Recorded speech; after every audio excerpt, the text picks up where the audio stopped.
Hayli vakit doldu, gelmedin durdun.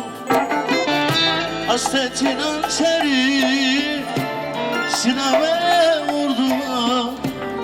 Demem o ki sana, sen beni yordun. Hasretin hançeri sineme vurdu. Demem o ki sana, sen beni yordun. Dağlara mı yazdım, sulara mı yazdım, rüzgara mı yazdım, tez unutsun beni. Dağlara mı yazdım, sulara mı yazdım, rüzgara mı yazdım, tez unutsun beni.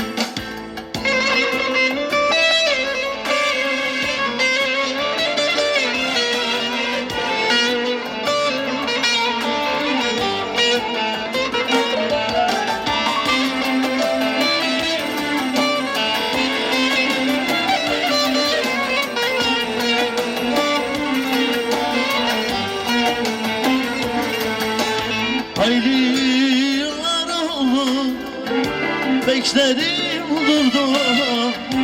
Hayli mevsim doldu, gelmedin soldum. Hayli yıllar oldu, bekledim durdum. Hayli mevsim doldu, gelmedin soldum.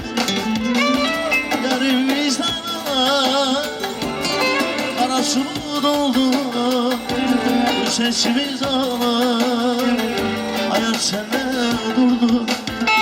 Dağlara mı yazdın, sulara mı yazdın, rüzgara mı yazdın, tez unutsun. Dağlara mı yazdın, sulara mı yazdın, rüzgara mı yazdın, tez unutsun